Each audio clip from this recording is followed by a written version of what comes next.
और दिल्ली ब्लास्ट के बाद पूरे देश में अलर्ट है, संदिग्धों की पहचान की जा रही है। अब ऐसे में लखनऊ में भी घुसपैठियों पर एक्शन की तैयारी है। राजधानी और नगर निगम में मौजूद रोहिंग्या और बांग्लादेशियों को बाहर करने की तैयारी शुरू कर दी गई है।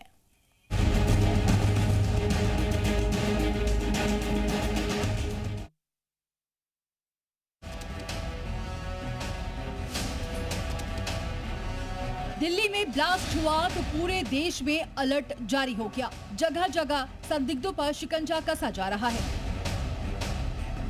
ऐसे में लखनऊ में अवैध तरीके से रहने वाले रोहिंग्या और बांग्लादेशियों की पहचान शुरू कर कार्रवाई शुरू हो गई है। अवैध घुसपैठियों को अब बाहर किए जाने की तैयारी है। लखनऊ की मेयर ने इसके लिए आदेश जारी कर दिए हैं। लखनऊ नगर निगम में काम करने वाले रोहिंग्या और बांग्लादेशियों को भी बर्खास्त करने की तैयारी है।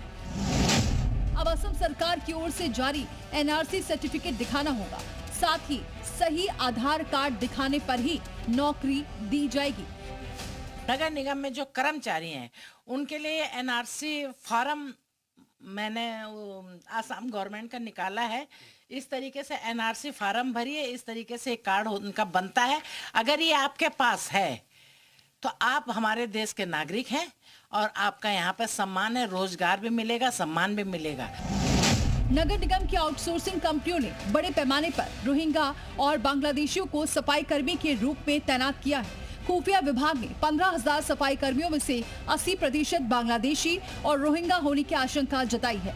नगर निगम के सफाई कर्मचारी खुद को असम और बंगाल का बताते हैं, लेकिन असम में ये रोहिंग्या या बांग्लादेशी हैं। आउटसोर्सिंग कंपनी इन्हें 9,000 के वेतन पर बुलाती है, जिसमें से सिर्फ 2 से 3,000 रुपए ठेकेदार की जेब में चले जाते हैं। ऐसे में अब कंपनियों पर भी सख्ती की गई है। कंपनियों से शपथ पत्र लिया गया है और वो किसी रोहिंग्या या बांग्लादेशियों को नौकरी पर नहीं रखेंगे। इसके अलावा रेलवे डीआरएम को भी पत्र लिखा गया है। रेल पटरियों के किनारे अवैध रूप से लोग रह रहे हैं। इनमें रोहिंग्या बांग्लादेशियों की संख्या ज्यादा होने की आशंका है। नगर निगम के अलावा जो इधर झुग्गी झोपड़ी में रहते हैं, इस पे भी मैंने काम किया है। मैंने डीआरएम पूर्वोत्तर रेलवे को भी और डीआरएम उत्तर रेलवे को भी लिखा है कि रेलवे पटरी के किनारे किनारे जो भी है इनको यहाँ से हटाया जाए।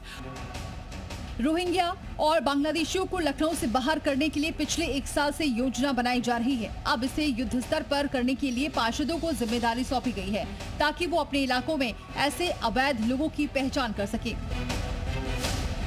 मयूर शुक्ला, लखनऊ, जी मीडिया।